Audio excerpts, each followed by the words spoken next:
7:41 now with In-Depth Today and this morning. Women who serve in the U.S. military. Their roles have come under attack this week from Fox News host Tucker Carlson, who openly mocked female service members. Now the Pentagon and veteran groups are fighting back, condemning comments. NBC senior Washington correspondent Hallie Jackson's on that story for us. Hey, Hallie, good morning. Hey, good morning. Women make up only about 17% of those who serve, but boy, they have plenty of backup from almost everybody else in the armed forces on this, from enlisted soldiers to senior leaders, blasting Tucker Carlson for mocking pregnant members of the military. Overnight, the primetime cable host took it on, seeming to welcome the confrontation and the controversy. No retreat and no apology. The Department of Defense has never been more aggressively or openly political.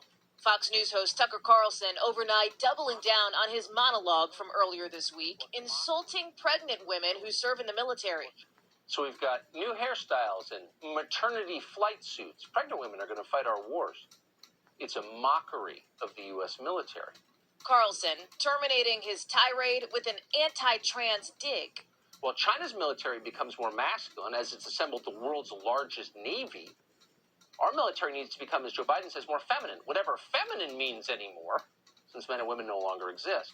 The moment met with outrage across the military. Drama TV. Including from Pentagon spokesperson John Kirby. What we absolutely won't do is take personnel advice from a talk show host or the Chinese military.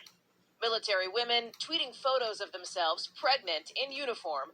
Politicians and veterans like Senator Tammy Duckworth, who lost her legs fighting overseas, praising America's female warriors. We've served, we've sacrificed, we've bled, we've died for this country, for the freedom, for Tucker Carlson to spout off these falsehoods. Carlson's comments coming just days after President Biden promoted 2 female generals to 4-star commands, including General Jacqueline Van Ovost. You're the highest ranking woman in the military. Has that sunk in? She sat down with Savannah last week, describing how the military is modernizing to be more inclusive. We're allowing women to fly when they're pregnant. So we did 2 things. We're developing a maternity flight suit, and we developed a 2-piece flight suit to make it easier. Carlson, defiant in the face of criticism. Since when does the Pentagon declare war on a domestic news operation? But advocates like the liberal group Vote Vets out with a new ad, hoping they get the last word. This is the U.S. military.